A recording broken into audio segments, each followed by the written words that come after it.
Hello. Recently there's been some traffic on one of the channels I monitor about saw benches. I have built my saw bench a year ago. I used Stumpy Nubs and James Wright's concepts for the bench, mainly Stumpy Nubs version that I built off of, but I incorporated some concepts of James Wright's version, and I also put a few things on here for myself. I'll talk about the main differences here that I did for my saw bench and what you might consider as you make one yourself. First of all, with Stumpy Nubs version, he had one half that was plain and the back half he had a couple of dog holes in, and he glued in a piece of wood here to fill up this gap. I did not fill in that gap. I left it open and have found that there's been enough support with the mortised construction for the feet that this is very stable without any kind of cross member support here at the top.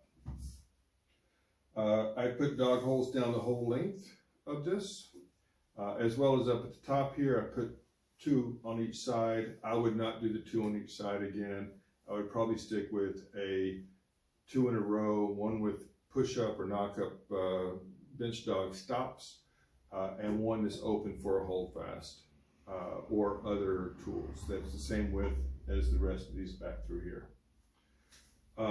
The additional thing that I did was, like James Wright, he put his cross member support at the top. I've left this lower, and in reality I would probably make it a little bit lower so that this opening is wider, and I would have put an inside support on this side and turned it into some kind of till that I could put a saw in or other tools without necessarily messing with the through cutting portion of the top of the split top.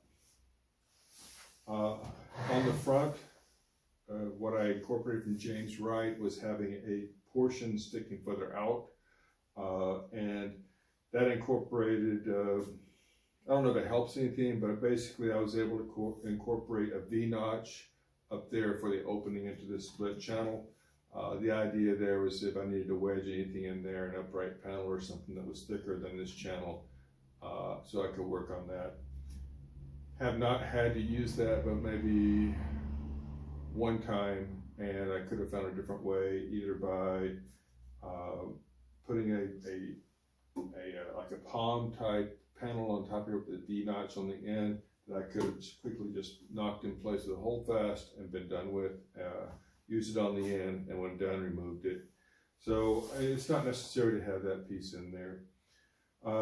On these dog holes, before I drilled them down the middle of each side, basically, I glued on a secondary board that inserted between the end boards of each side.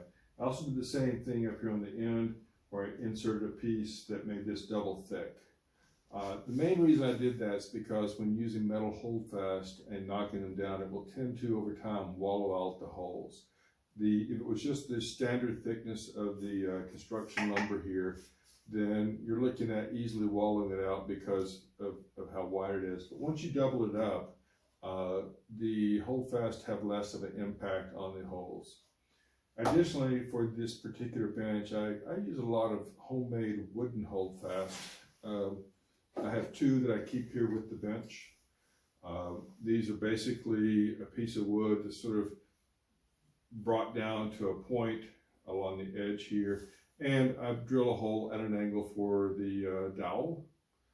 Put that in, and I don't even really glue it in place. If I was to knock these out, they would come out. You know, all of it's working on friction, so it works fine without gluing it in place.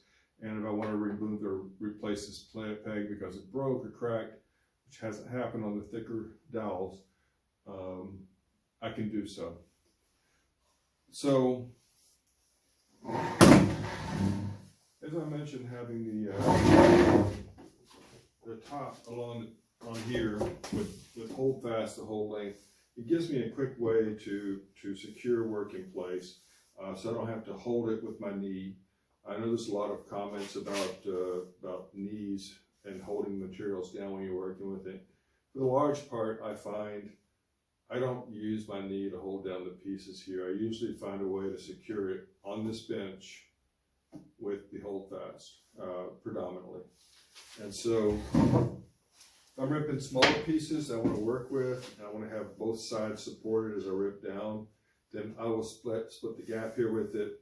That'll take me a holdfast, drop it in where I still can do my line and I have my gap visible. Quick little tap, secures one side. I can do the same back here. And so now this is firmly secured in place. And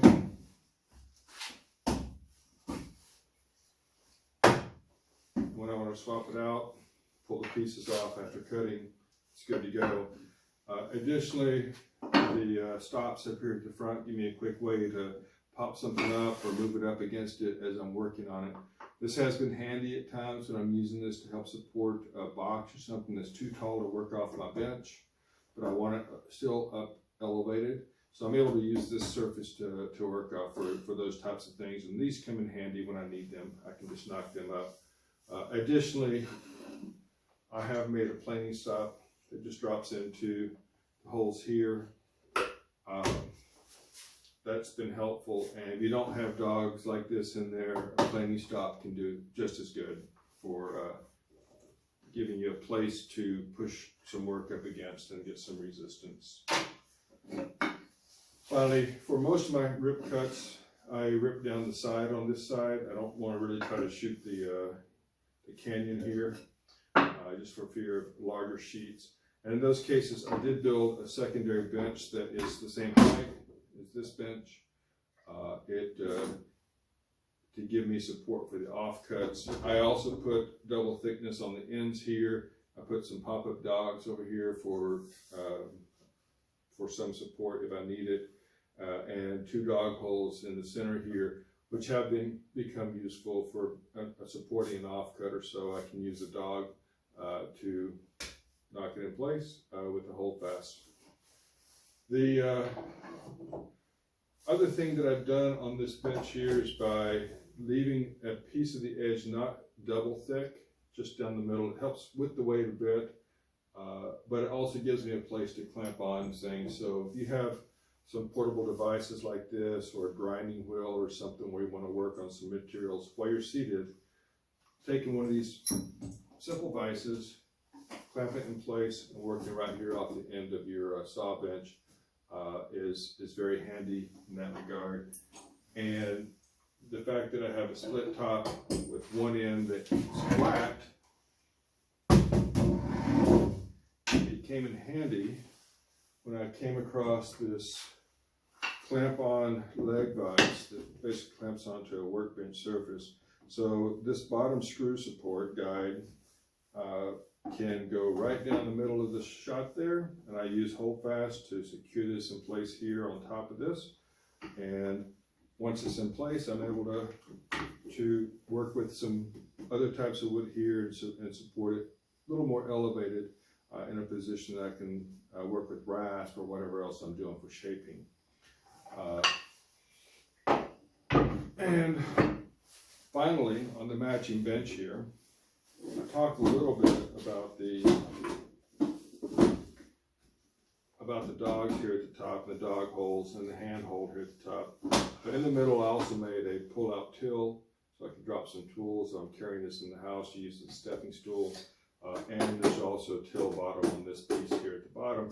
So I have 2 storage areas, one with divided compartment and one with a drop-in area.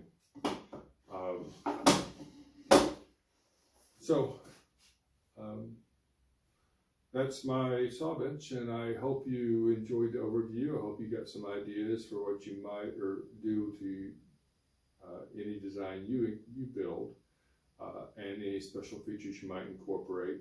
Still thinking about how I might leverage this for other uses, but right now, by and large, it's extremely useful. I have been able to, in previous times, even take these dogs down here on the end, knock them up, slide these down here into place, and take some wonder dogs or other kind of wedges and secure these in place so that this becomes a stable surface a little bit higher up. So, yeah, there are ways to utilize this. I'm still looking for more. So, appreciate it. Thank you for watching. Please give a like.